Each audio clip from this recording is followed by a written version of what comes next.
નમસ્કાર દર્શક મિત્રો, અબ તકના વિશેષ અહેવાલમાં આપનું સ્વાગત છે। અત્યારે હાલ આપણે આજે વાત કરવાના છીએ ગુજરાતની અંદર ખૂબ વંચિત અને ખૂબ ચર્ચાનો પ્રશ્ન બની ગયો છે, લવ મેરેજનો પ્રશ્ન, જે દિવસે ને દિવસે વખરતો જાય છે। પ્રશ્ન ખૂબ નાનો છે પણ સમાજની અંદર જે આમની અસર જે છે તે ખૂબ મોટી દેખાઈ રહી છે। હાલ અત્યારે ગુજરાતની લવ મેરેજને લઈ અને સમાજની અંદર વિવાદો પણ ચાલતા હોય છે। ત્યારે ગુજરાતની અંદર પણ ઘણા આપણે તાજેતરમાં જોયું છે તો સેલિબ્રિટીઓ પણ લવ મેરેજને લઈ અને ઘણા સમાજની અંદર અંદર વિખવાતા જેવા પ્રશ્ન આવતા હોય છે। તો શું આ લવ મેરેજનો પ્રશ્ન નિવારણ લાવી શકાય છે? સમાજની અંદર આની બનતી જતી ઘટના, સમાજની સામે બનતા જતા વિવાદોની સામે ઘણા સંબંધો જે છે તેમની અંદર તિરાડો પડતી હોય છે। ત્યારે લવ મેરેજના પ્રશ્નને લઈ અને આપણે અબતક મીડિયાની સાથે આજે પોઝિટિવ ઇન્ફોર્મેટિવ વાત જે છે તે આજે આપણે અબતક મીડિયાના માધ્યમથી કરવાના છીએ। ત્યારે આપણી સાથે અરુણભાઈ દવે જોડાયા છે।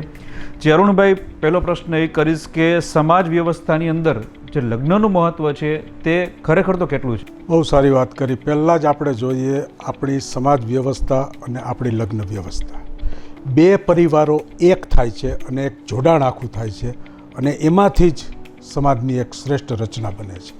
આદિકાળથી ચાલતી પરંપરા એ આપણી લગ્ન વ્યવસ્થા છે, પણ ધીમે ધીમે આપણે સંસ્કૃતિનું અનુકરણ કરતા ગયા, વિદેશીનું, ટીવી, ફિલ્મો, આ બધા કલ્ચરને કારણે યુવાનો એમ વિચારવા લાગ્યા કે હવે અમે નિર્ણય લેશું। બંધારણમાં 18 વર્ષ છોકરી, 21 વર્ષ છોકરો આ છે, પણ જે કાંઈ ડખો ચાલુ થાય છે એ 15-16 વર્ષથી થવા માંડ્યો આજના યુગમાં। પહેલાં આવું હતું નહીં। મારા લગ્ન 1980માં ત્યારે આવું કશું જ હતું નહીં।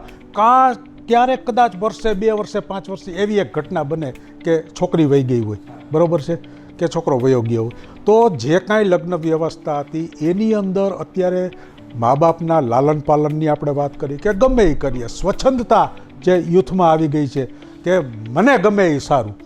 તો જે લગ્ન વ્યવસ્થામાં જે કાંઈ ભયંકર પરિસ્થિતિ આવી છે, એટલે જે કાંઈ ગુજરાતની ઘટનાઓ તમે કીધું એમ, તો એમાં મા બાપે હવે જાગૃત થવાની જરૂર છે। અને એક બહુ સરસ મજાની હું મા બાપને વિનંતી કરીશ કે તમારા સંતાનોનું તમે જતન કરો, પ્રેમ ઉપ લાગણી આપો। અરુણભાઈ, તમે તમારા લગ્નની વાત કરી તો અત્યારે સોશિયલ મીડિયા અને ટીવી ચેનલને ઘણું બધું આવી ગયું છે। તો પહેલાંના જમાનામાં એવું હતું નહીં કે છોકરા છોકરીને જોવા જતા હતા। તમારા લગ્નની કંઈક અત્યારના યુવાનોને કંઈક પરિચય આપો, તમારા જમાનામાં કેવું હતું? જો હું તો દર્શક મિત્રોને કહીશ કે હું એવો નસીબદાર માણસ છું કે ઇન્ટરનેટ આવ્યા પહેલાં પરણી ગયો, સોશિયલ મીડિયા પહેલાં પરણી ગયો, આને કારણે હું અત્યારે સુખી છું, બરાબર છે। તો મારા સંતાનો છે એ પણ ઇન્ટરનેટને સોશિયલ મીડિયા પહેલાં પરણી ગયા છે। તો ડખો સાચો અહીંયાથી ચાલુ થાય છે જે કે સોશિયલ મીડિયાને કારણે। તો એ વખતે તો મા બાપ એરેન્જ મેરેજ કરી દેતા, મા બાપ કહેતા કે ભાઈ આ ફલાણા આપણા સગા છે એની છોકરી જોવા જવાની છે, એની રીતે એ વાત કરી લેતા ને એન્ડિંગ પોઝિશનમાં વરરાજાને કે મને બોલાવ્યું અને ત્યારે ભાઈ તને ગમે છે તો હા પાડી દીધી ને ત્યારે નેક્સ્ટ ટાઈમ 5-6 મહિના કે 8 મહિનાનો એ જમાનામાં ગાળા રાખતા અને ત્યારે મેરેજ થઈ જતા। અને બહુ સારામાં સારી રીતે કે એ જે એરેન્જ મેરેજ છે, કારણ કે એ સગા સંબંધીઓમાં ઇન્ટરનલ જે એકબીજાને ઓળખતા હોય એવાનું દીકરીનું આદાન પ્રદાન દીકરાનું કરતા, એટલે આજની તારીખે એ અકબંધ છે। તો ઘણી સારી બાબત હતી। જે કાંઈ બદલાવ આવ્યો એને કારણે સમસ્યા સર્જાઈ। આજે પણ નો ડાઉટ કેટલાય સારા લગ્ન જીવનો છે અત્યારે જોવા મળે છે। અત્યારે અરુણભાઈ, જેવી રીતના તમે વાત કરી તો અત્યારે દિવસે ને દિવસે આપણે સમાજની અંદર જોઈએ છીએ કે લવ મેરેજનું પ્રમાણ ખૂબ ને ખૂબ દિવસે ને દિવસે વધી રહ્યું છે। તો શું લાગે છે તેની પાછળનું કારણ શું હોઈ શકે?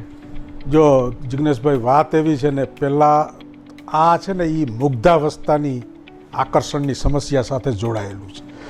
જે 13, 14, 15 વર્ષે 18 વર્ષ પહેલાંનો જે ગાળો છે એ કો એજ્યુકેશનમાં શાળામાં ભણતી હોય, કોલેજમાં જતી હોય, ત્યારે એને એક એટ્રેક્ટ થાય છે, આકર્ષણ, કે ભાઈ મારા જીવનનું પાત્ર આ, એ પોતે વિચારે છે।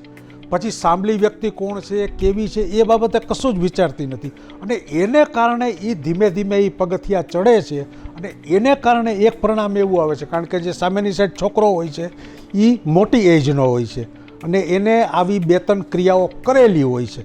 એ બધામાં તમે ઊંડાણપૂર્વક જોશો તો આ જોવા મળશે, બરાબર છે। છોકરી અંજાઈ જાય છે એ 100%ની સાચી વાત છે, બરાબર છે। સમાજ ક્યારેય પ્રેમનો વિરોધ કરતો નથી એ સાચી વાત છે, પણ ક્યાંક ને ક્યાંક મુગ્ધાવસ્થા સમસ્યાની કારણે જે અત્યારે ગુડ ટચ બેડ ટચની વાત આવે છે, તો એ સમયે મુગ્ધાવસ્થામાં શરીરના ઘણા એવા અંગો છે ત્યાં ટચ ન કરવું જોઈએ, મા બાપે ન કરવું જોઈએ. તો એ વસ્તુ છે એ છોકરી સમજતી નથી. શું કામ? એને મુગ્ધાવસ્થાને કારણે એને ખબર છે ખરાબ છે, છતાંય એનો વિરોધ નથી કરી શકતી અને એને કારણે આ તરફ અને સ્વચ્છંદતા એનામાં છે, એ જાતે નિર્ણયો લેવા માંડે છે.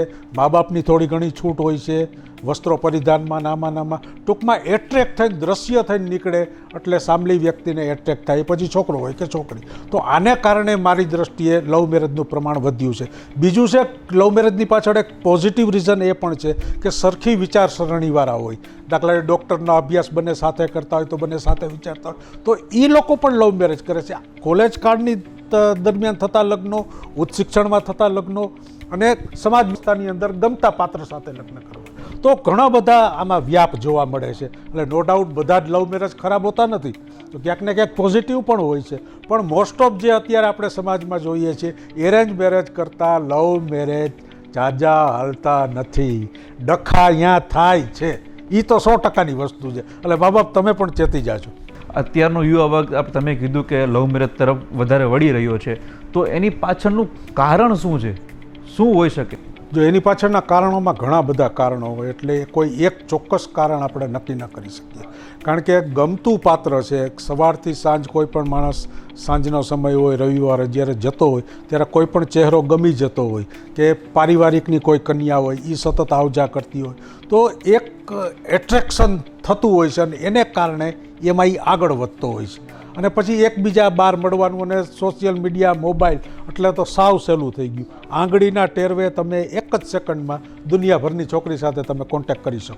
તો આટલી બધી ઉપલબ્ધિ છે ત્યારે એકબીજાને મળવાથી, ભેગા થવાથી, વાતો કરવાથી ધીમે એ પોતાની સંસાર યાત્રા વિશે વિચારવા માંડે છે. કારણ કે બેયની એજ હોય છે 18 અને 21, ઘણીવાર એ મોટી એજ પણ હોય છે. તો એને કારણે એ એમ વિચારે છે કે હવે આપણે લગ્ન કરી લઈએ, પણ મા બાપનો વિરોધ હોય છે, ન્યાય થોડોક પ્રશ્ન ઊભો થાય છે. તો આ એક જે બે પાત્રોએ નક્કી કરેલી આખી જે સિસ્ટમ છે એમાં એ લોકો આગળ વધતા હોય છે. એટલે લવ મેરેજની પાછળ ઘણા બધા કારણોમાં આ એક આકર્ષણ અને કે આ પાત્ર સાથે મારી લાઈફ સારી જશે એવું પોતે વિચારે, પોતે પ્રશ્ન કરે, પોતે વિચારે, પોતે આયોજન કરે અને એને કારણે આખી એક પ્રક્રિયા ચાલુ થાય છે. ખાસ તો ક્યાંક ને ક્યાંક મા બાપ એક પરિવારનો જે જીવન, પરિવારનો જે પ્રેમ હોય છે તે યુવાનોમાં અત્યારે ખૂટી રહ્યો છે, યુવાનોને લાગી રહ્યું છે. તો જેને લીધે લવ મેરેજ તરફ એવું વિચારે છે કે મારી કોઈ કેર કરે, મારી કોઈ રિસ્પેક્ટ કરે, તો મા બાપે કઈ કઈ બાબતોનું પરિવારના સંતાનોને ઉછેરવામાં ધ્યાન રાખવું જોઈએ? આ એક આખો સાયન્ટિફિક પ્રશ્ન છે. મેં તમને પહેલાં જ વાત કરી કે સમાજ વ્યવસ્થા અને લગ્ન વ્યવસ્થા, જે આપણી પારિવારિક સિસ્ટમ હતી સંયુક્ત કુટુંબની, ત્યારે પ્રેમ, હૂંફ, લાગણી, શ્રદ્ધા, વિશ્વાસ, સથવારો, આ બધા જ જે વેલ્યુ બેઝ એજ્યુકેશન ગુણ કહેવાય એ સંતાનોમાં હતા. પણ જ્યારે વિભક્ત કુટુંબ થયા, પતિ પત્ની અને એના સંતાનો મોટા થયા, ત્યારે સવારથી સાંજ દોડધામની જિંદગીમાં આખો દિવસ મમ્મી સર્વિસે હોય, પપ્પા સર્વિસે હોય કે મમ્મી ઘરે હોય તો ધ્યાન ન દઈ શકતી હોય, એને કારણે બાળકને એકલતા ક્યાંક ને ક્યાંક આવે છે. અને બારે ટ્યુશનમાં જવું, કોચિંગ ક્લાસમાં જવું કે શિક્ષણની પ્રક્રિયામાં જોડાવું કે અન્ય બેનપણી સાથે જવું, તો ત્યાં જગ્યાએ એને પ્રેમ, હૂંફ અને લાગણી, એને કાંઈ વસ્તુ આપવામાં કે આમાં જે કાંઈ સધિયારો મળવા માંડે છે એને એ પોતે સમજી બેસે છે કે હવે આ મારા જીવનનું આ પાત્ર છે. જો મેઇન ભૂલ ત્યાં કરે છે, ખરેખર ઓલા લોકો સારી દ્રષ્ટિથી એને હેલ્પ કરતા હોય છે, પણ એ વ્યક્તિને એમ થાય છે કે હવે આ મારા માટે આ પાત્ર સારું. તો જે તમે કીધું એમ ઘરે પ્રેમ ને હૂંફ લાગણી ઓછા મળવાને કારણે એ બહાર શોધે છે, અને બહાર શોધે છે એટલે એ પોતે નિર્ણય કરી અને એ લવ મેરેજ સુધી જાય છે. એ પણ એટલું સત્ય છે. મેં તમને પહેલાં કીધું, સમાજ છે એ પ્રેમનો વિરોધ કરતું નથી. હીર રાંઝા છે, લેલા મજનુ છે, આ બધા ફિલ્મો ખૂબ જ સફળ થયા છે, બરાબર છે. આપણે વાતમાં કહી છીએ તો એ પ્રેમ અને લવ મેરેજનો પ્રેમ, જો એ બે વચ્ચે ડિફરન્સ છે, આખી જુદી વસ્તુ છે. માતા બાળકને ચુંબન કરે, સૌથી શ્રેષ્ઠ દુનિયાનું દ્રશ્ય તો માતા બાળક પ્રત્યેના પ્રેમ છે, ભાઈ બહેન પ્રત્યેનો પ્રેમ છે, બાપ દીકરીનો પ્રેમ છે. એ પ્રેમ અને લવ મેરેજનો પ્રેમ તો ક્યાંક ને ક્યાંક વિજાતી આકર્ષણને, ફક્ત આકર્ષણને એની જિંદગી બનાવી દે છે. તો એ એટલું સત્ય આજે જોવા મળે છે અને એટલા કારણે જ બહુ લાંબુ ટકતું નથી. કારણ કે ક્ષણિક જે એક એટ્રેક્શન છે એ થોડોક ટાઈમનું છે, પછી જે પામી લે છે પછી કાંઈ એને રસ રહેતો નથી, એટલે એના કારણે એ અડધું જ થાય છે અને આખું અટકી પડે છે. ત્યારે ધીમે ધીમે દિવસો એવા આવતા છે કે યુવાનો એવું પણ માને છે કે તે એક કમાવ થઈ જાય, એક પગભર થઈ જાય, ત્યારે કમાવતા થતાં થતાં એક નોકરી સારી મળતા તેમને 28-30 વર્ષની ઉંમર આંબી જતી હોય છે. તો 28-30 વર્ષની ઉંમર અત્યારનો યુવા વર્ગ વધારે લગ્ન કરવા નક્કી કરી રહ્યો છે, તો તેની પાછળનું શું રહસ્ય હોય છે જેના લીધે યુવાનોને ધ્યાન રાખવું જોઈએ? જો ઘણા બધા યુવાનો, જિજ્ઞેશભાઈ, એવું છે કે પોતે લાઈફમાં સેટલ થાય પછી મેરેજ બાબતે વિચારે છે અને મેરેજ કર્યા પણ પછી પણ બંને કપલ એવું વિચારે છે કે આપણી સ્ટેબિલિટી એટલી આપણી કરી લઈ પછી સંતાન બાબતે વિચારીએ. તો એક પ્લાનિંગ સાથે આજના ઘણા યંગસ્ટરો છે, ઉચ્ચ શિક્ષણ મેળવું છે, બહુ સારી રીતે એ પ્લાનિંગ કરે છે અને એના ગમતા પાત્ર સાથે મેરેજે કરે છે, ઘરે વાત કરે છે કે ભાઈ તમે બધી છોકરીઓ મને બતાવી છે તો આ મને ગમે છે, અમે સાથે છીએ, આટલા વર્ષથી ભેગા છીએ, આ છે. તો મા બાપ બે સાથે મળી અને કરે છે. ઘણા કિસ્સાઓ તમે જોયા છે, ક્યારેય કશો એમાં પ્રોબ્લેમ થતો નથી. તો એક સારી વસ્તુ છે, કારણ કે એક પોઝિટિવિટી યુથની અંદર એ આવી છે કે હવે અમે બે સંસારની અંદર એક શ્રેષ્ઠ સારામાં સારી રીતે જીવી શકીએ એના માટેનું અમે પ્લાનિંગ કરી અને અમે બે જ વ્યક્તિ પ્લાનિંગ કરી અને એક સંસાર યાત્રામાં પડીએ. તો આ એક છે. પણ આવા કિસ્સાઓ બહુ જૂજ જોવા મળે છે. એની અમે ઘણા તમે કિસ્સાઓ તમે અખબારોમાં વાંચો તો જે છોકરો છે એ સાવ અલગ અલગ પ્રકારના જે કેટેગરીમાં આવતો હોય એવો હોય, કાંઈ કમાતો ન હોય. છોકરી છે સારા ઘરની, ભણેલ ગણેલ હોય, છતાં એના પ્રેમમાં પડી જતી હોય છે. તો આવા પણ કિસ્સાઓ જોવા મળે છે. એટલે આપણે આમાં કોઈ ચોક્કસ એક કારણ ના આપી શકીએ, બરાબર છે? કારણ કે સમાજની જે પરિસ્થિતિ છે, ગામડાનું દ્રશ્ય જુદું છે, શહેરનું દ્રશ્ય જુદું છે, મેટ્રોપોલિટન સિટી હોય તો એનું દ્રશ્ય જુદું છે. કારણ કે જ્યાં જ્યાં સમાજની જે વ્યવસ્થા છે, એનું કલ્ચર છે, એ પ્રમાણે આજનો યંગસ્ટર ચાલે છે અને પોતાનું એનો ગોલ એક જ છે કે મને વ્યક્તિગત સારું પાત્ર મળે. એની સામે બીજી વસ્તુ છે કે આજની તારીખે મોટી ઉંમર સુધી છોકરાના લગ્ન થતા નથી. છોકરી છોકરાનું અનબેલેન્સ છે, કન્યા કેળવણી આપણે વાત કરીએ છીએ, ભ્રૂણ હત્યાની વાત કરીએ છીએ, બધું જ બરાબર. પણ છતાંય આજે ઘણી જ્ઞાતિના લોકો કે સમાજના લોકો એવું કહે છે કે અત્યારે ભાઈ છોકરા છોકરીને લગ્ન કરવાને ચણા ચાવવા જેવી વાત છે. તો એ લવ મેરેજનો કિસ્સો સમાજ માટે એક લાલબત્તી સમાન છે. મા બાપે ખાલી જાગવું જરૂરી છે. અત્યારે મા બાપ લવ મેરેજની છૂટ આપી દે છે, લગ્ન કરાવી દે છે, છતાં આપણે પ્રેસ મીડિયાના માધ્યમથી અથવા તો અખબારોમાં આપણે જોતા હોઈએ છીએ કે આટલા વર્ષના આટલા ડિવોર્સ આવ્યા, આટલા વર્ષના આટલા છૂટાછેડા થયા. તો એ છૂટાછેડા થવા પાછળનું મેઇન કારણ, મુખ્ય કારણ શું છે? જે છૂટાછેડા જે તમે વાત કરી એની પાછળ એક જે સમજદારીની વાત છે, સમજદારી સાથે ધીરજની, અને કોઈ પણ પ્રશ્નમાં ઉગ્ર થઈ અને જીવાજોડી સુધી જે વાત પહોંચે છે એ લગ્નની અંદર બહુ મહત્ત્વની વાત છે.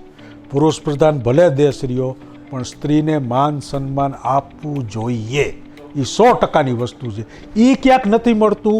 તમે કોઈ પણ છૂટાછેડાની બાબતે તમે કપલનું એનું ફેમિલી કાઉન્સિલિંગ કરતા હો ત્યારે તમને એ ખ્યાલ આવશે કે આમાં તો બહુ સરળ વાત હતી એમ, છતાંય આટલી હદ સુધી પહોંચી જાય છે. કોઈ નીચું મૂકવા માગતા નથી, એ છોકરીવાળા હોય કે છોકરાવાળા હોય.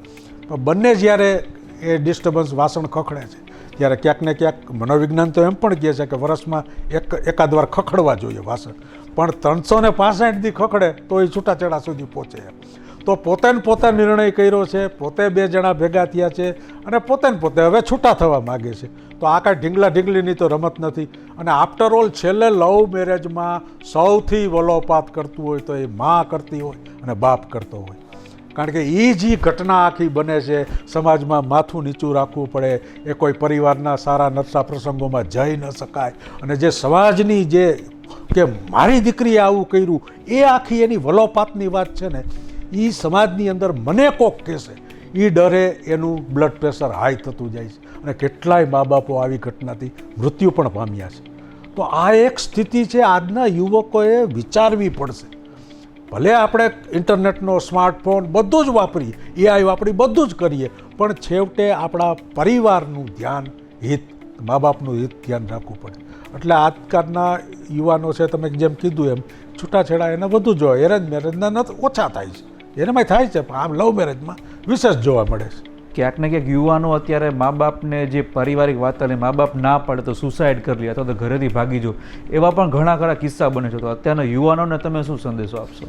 જો મેં તમને જિજ્ઞેશભાઈ પહેલાં જ કીધું કે એટ્રેક્શન મુગ્ધાવસ્થાની એક એવી સમસ્યા છે, એવી ફિલિંગ્સ છે, એની અંદર હું, તમે કે દર્શકો બધી જ વ્યક્તિઓ એની ફિલિંગ્સ કરશે. પણ એ વખતે થોડીક મેચ્યોરિટી હોય, થોડીક સમજ હોય, થોડોક કુટુંબના સંસ્કાર હોય, મા બાપ પ્રત્યેને પ્રેમ ઉપલાગણીની જે વાત હોય, એક પારિવારિક ભાવનાનું વાતાવરણ હોય, બધા જ સાથે જમતા હોય, ત્યારે જે આદાન પ્રદાનની પ્રક્રિયા થતી હોય, એ વાક્યો એકબીજાને સંબોધન થતા હોય, અને જે કાંઈ સધિયારો મળતો હોય એ ન મળવાથી પ્રોબ્લેમ થાય છે. ઘણીવાર કોઈ પણ વિજાતીય આકર્ષણને કારણે એ છોકરી ગમી જાય છે, મા બાપને વાત કરે છે, મા બાપ એમ કે એવું કાંઈ નહીં, એ આ છે ને, એ આ છે ને, આ છે ને, એકબીજા પ્રત્યે એ ભૂલું કાઢતા હોય મા બાપ. મા બાપ છે એ સૌથી દુનિયામાં સંતાનનું જાજામાં જાજુ સારામાં સારી રીતે વિચાર કરનાર કોણ પણ વ્યક્તિ હોય, તમારા ખુદના કરતાં પણ એ સારું વિચારતા હોય. શું કામ? કે ઘણા વર્ષોથી એને આ સમાજને જોયો છે, જે કાંઈ આવનારી જે પરિસ્થિતિ છે એ એને ખબર છે, દૂરદર્શી એને ખબર છે, એટલે તમને ચેતવતા હોય. પણ તમે તો હું ભાઈ આટલું મેં શિક્ષણ મેળવી લીધું, આટલો મારો વાર્ષિક પેકેજ છે, આ છે, ક્યાંક ને ક્યાંક યુવાનો મોટા કે પપ્પા તમને ખબર ન પડે, તમને એમને ખબર ન પડે, એટલે આવા શબ્દો પણ મા બાપને બોલી દેતા. અને પોતે કેપેબલ હશે, નો ડાઉટ, આપણે કે બંને માણા રહી શકે, સંતાનનું ભરણ, પણ ક્યાંક ને ક્યાંક એવી રીતે પોતે નિર્ણય લઈ લે છે, અને એમાં જ્યારે મા બાપનો વિરોધ થાય છે ત્યારે એ એવું નક્કી કરી લે છે કે હવે તો અમે ભેગા થાશું જ નહીં, અને એના કારણે આપઘાત સુધી પણ પહોંચી જાય છે. ઘણા સિંગલ છોકરો આપઘાત કરતો હોય, સિંગલ છોકરી આપઘાત, ઘણા બંને સાથે મળીને કરતા હોય. તો આવી બધી ઘટનાઓ નિર્માણ થાય છે. ત્યારે આફ્ટર ઓલ આપણે આ ઘણા સમયથી ચર્ચા કરતા આવ્યા છીએ કે હવે મા બાપે જાગૃત થવાની જરૂર છે. સંતાનો મા બાપની નજીક જાય, મા બાપ સંતાનની નજીક થાય. આ ગાળો જેમ જેમ ટૂંકો થતો જશે એમ સમાજમાં સ્વચ્છ વાતાવરણ આવશે, એ 100%. ચોક્કસ. અરુણભાઈ, છેલ્લો પ્રશ્ન, તમારા અનુસંધાન પ્રમાણે એક પ્રેમની વ્યાખ્યા શું હોઈ શકે? જો પ્રેમ સમાજની અંદર આપણે જ્યાં રહી છીએ એ પ્રેમસભર વાતાવરણ હોવું જોઈએ. સમગ્ર વિશ્વની વાત કરી, યુદ્ધનો માહોલ છે, તો એકબીજા દેશો વચ્ચે પ્રેમ હોવો જોઈએ. તો પ્રેમ છે એ વિશ્વ શાંતિનું પહેલું પગથિયું છે. પણ જ્યારે યંગસ્ટરની વાત આવે છે, પારિવારિક પ્રેમની વાત આવે છે, અને પછી સંસાર યાત્રા માંડવાની પતિ પત્નીના પ્રેમની વાત આવે છે, માતા બાળકના પ્રેમની વાત, પ્રેમ એ વિશાળ શબ્દ છે. શાસ્ત્રોમાં જોઈએ કે શાસ્ત્રના પાત્રો જોઈએ, બધી જ જગ્યાએ પ્રેમ શબ્દને ટોચ ઉપર મૂક્યો છે કે આ વસ્તુ મળે તો માણસ જીવી શકે. પણ આપણે અત્યારે લવ મેરેજની વાત કરી છે, એકબીજા ગમતા પાત્રને ભેગા થવાની વાત કરીએ છીએ. એ લગ્નની પ્રથાની વાત છે, એરેન્જ મેરેજની વાત છે, ને લવ મેરેજની વાત છે. તો એ પ્રેમ છે એની સાચી પરિભાષા 100% દર્શકો આજના યંગસ્ટરને ખબર નથી. એ પ્રેમને ક્ષણિક માને છે, આનંદ માને છે, રોમાંચની ક્ષણ માને છે. આવું ક્યારે હોય જ નહીં. કારણ કે જ્યારે પત્ની તરીકે 7 ફેરા ફરી અને કે કોર્ટમાં રજિસ્ટ્રેશન કરી અને તમે સ્વીકાર કરો છો, ત્યારે લાઈફ ટાઈમ એને સાચવવાની જે પ્રક્રિયા છે એને પણ પ્રેમ યાત્રા કહેવામાં આવે છે, એને પણ સંસાર યાત્રા કહેવામાં આવે છે. જ્યારે સંતાનો થાય છે ત્યારે તમે મા બાપ બનો છો. હું તો ઘણીવાર ચાઇલ્ડ સાયકોલોજીસ્ટનો પણ અભ્યાસી છું, એટલે કહું કે કોઈ એમ કહેતું હોય કે મારે 8 વર્ષનો છોકરો થયો, ત્યારે હું એને કહું કે તું 8 જ વર્ષથી આ બાપ બન્યો છે. તને ભલે 45 વર્ષ થયા, પણ તારો ગાળો 8 વર્ષનો. તો એવી રીતે છોકરો છોકરી જ્યારે લગ્ન યાત્રામાં જોડાય છે, એ પ્રેમ સંબંધથી જોડાય છે, ત્યારે એની પ્રેમ યાત્રા શરૂ થાય છે. અને સાચો અને શુદ્ધ અને સાત્વિક પ્રેમ, એકબીજાને પ્રેમ, મોહ, લાગણી, શ્રદ્ધા, વિશ્વાસ આપવાની વાત સાથે એ જ્યારે સંસાર યાત્રાના પગથિયાં ડગલા માંડે છે, ત્યારે સાચી યાત્રા ચાલુ થાય છે. એટલે પહેલાં જ દર્શક મિત્રો, તમને, તમારા સંતાનોને, જે કોઈ વિશ્વમાં મને જોવે છે, મને સાંભળે છે, એને હું કહીશ કે ભાઈ પ્રેમની સાચી પરિભાષા તમે શીખો. પ્રેમ શું છે એ જાણો. પતિ પત્નીના પ્રેમ વચ્ચેની વાત છે એ તમે જાણો. એકબીજાને માન આપો, ધીરજ રાખો, સહનશીલતા કેળવો, બધું જ કેળવો, તો ક્યારેય તમારી જોડી તૂટશે નહીં. ટાઈમ. જી ચોક્કસથી દર્શક મિત્રો, તો આજ રોજ આપણે જાણ્યું કે લવ મેરેજની સમસ્યા દિવસે ને દિવસે વધતી જાય છે, ડિવોર્સના કેસ આ કારણે વધતા જાય છે. તો ક્યાંક ને ક્યાંક યુવાનોને લીધે મા બાપને પણ નીચું જોવું પડતું હોય છે. તે એક મા બાપ માટે સમાજની વચ્ચે રહેવું પણ ખૂબ જ અઘરું પડી જતું હોય છે, નીચું જોવા જેવું થતું હોય છે. તો આવા બનાવો ન બને, મા બાપની સલાહ લઈએ, મા બાપનું માનીએ અને જે આવનારા દિવસો છે, આવનારા તમારું ભવિષ્ય છે, તેમના વિશે પણ થોડુંક વિચારીએ. તો આવા જ વિશેષ અહેવાલ સાથે અબ તક ચેનલ સાથે જોડાયા રહો. ત્યાર સુધી મને રજા આપશો.